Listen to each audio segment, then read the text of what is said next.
All right, what's up, my vatos? This is Jesse James Ayers with From Bro to Successful. It has been quite a minute since I've uploaded a video to this particular channel. I've got no excuses. I will try and explain, though. I have been a little bit busy trying to hustle week in and week out. But I have been doing quite a bit of vlogging since the last time I uploaded. I just haven't been able to I haven't been able to edit the vlogs, stick them together, upload them, all that jazz, but that's gonna change. So I wanted to talk about a wedding that I just photographed and filmed. So it's that dual coverage that Taylor Jackson, which if you don't know anything about him, I'm gonna have a link down in the description box to one of his videos. You can watch him. He's a pretty famous photographer from Canada, from Toronto, Ontario, Canada, or maybe slightly outside of Toronto. Anyway, he does a lot of great work. He's done like 67 weddings in one particular year. One thing I really love about that guy is he's so good at what he does as a business that he's able to pick and choose what venues he wants to work at to basically give him that level of high quality pictures in the end when he's done editing them and then giving them back to his clients. So these days, there's only a handful of venues that he shoots at all the time. He just rotates between the venues and all of his shots are just pretty freaking amazing. But one thing that he does that I'm trying to incorporate is this dual coverage of both photo and video.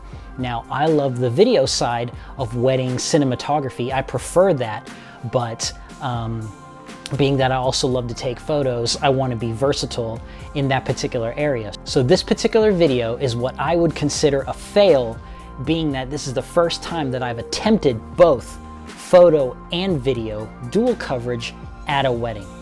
So the problem areas: number one, the venue itself was slightly unattractive. It was at a Baptist church. Don't get me wrong. The inside of the sanctuary itself was huge. It was beautiful, clean, amazing. You know, I've been to a couple of churches where like it was old, like maybe built in like the 60s or the 70s. So you've got like old wood and just very antiquated walls and decorations, and it just looked really, and I've shot wedding photography in that particular venue before, and it was just really hard to get good photos. So therefore a lot of it was I don't know, it just wasn't really my best work.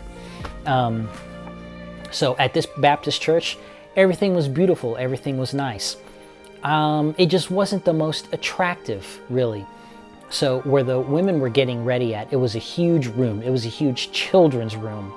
There were like 4, maybe 5 large windows where the natural sunlight was in fact coming in, but where a bulk of the women were getting ready at was on the far opposite end of that. So on the walls, there was just a lot of children's decorations, and it just really didn't make a flattering background for me to be able to take photos of the bride getting ready, really. You know, being that I was a one-man band trying to get photo and video, I really wanted to step away from doing the mag mod style artistic shooting, and I just needed to make sure that I got the good stuff.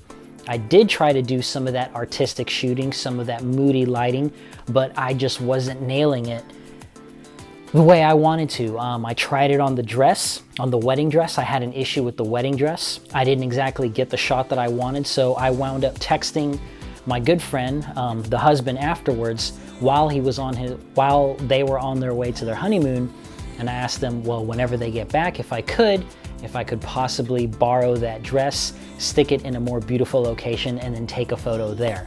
So, I mean, that kind of ruins the whole, you know, spontaneity and, you know, getting it done the day of. But I just really wanted to at least give them a really good photo of that. So especially in the church, the lighting was ridiculously crazy in the church itself, just because it was a lot of that very yellow light, which was really high up into the ceiling. Of course, I'm not going to use flashes during a wedding ceremony. I mean, that's just something that you just do not do. So I had to deal with that. Technically would have been better if I edited almost all of the getting ready photos and the ceremony photos in black and white. I mean, unfortunately, just the lighting just wasn't, wasn't too flattering, wasn't all that great.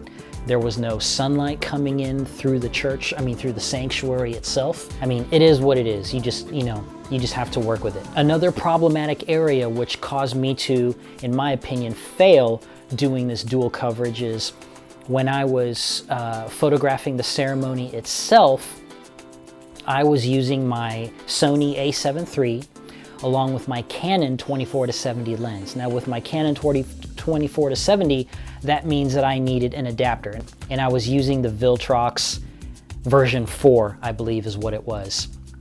And that has, the autofocus is decent, but it's not great. And it caused me to miss the first kiss.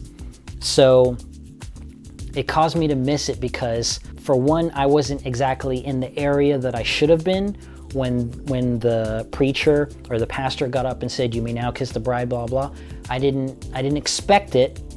So that was problem number one. Problem number two, I remember my ISO was way too high, so I had to drop it down. And then when I did finally take the photo, it was blurred because the autofocus sucked. When I have that particular combination on this camera, the a7 III, Viltrox version 4, Canon 24-70 lens, and you turn it into portrait mode, and you try and autofocus and then take a picture, ooh, it's so bad. Hunts really, really bad. It is crazy. It is the worst. So what I'm gonna try to fix next time that I do this, because I will in fact do this, even though I failed, it was a learning experience, what I will do the next time is use a native lens. So something that doesn't require an adapter in between the body and the lens of the camera. So next time I'm just going to use a native lens. I'm just going to invest in a G Master if I can, or get a Sigma or a Tamron, 28-70 or whatever, if in fact that is what I'm going to use. But in terms of the video part, I did in fact have a couple cameras for video. I had my Sony a6300, which was on a huge tripod towards the, if you were looking at the altar or at the ceremony part, my a6300 was on a big tripod on the right-hand side, front right-hand side of the sanctuary, obviously aimed up towards the wedding party. So I at least got that. While the bride was coming down the aisle, I had my friend's Sony a7R II, with the video settings on slow motion. I think it was like 100 frames a second or something like that. So I tried to get a shot, at least two to three solid seconds of the bride coming down the aisle in that slow-mo while I was taking photos.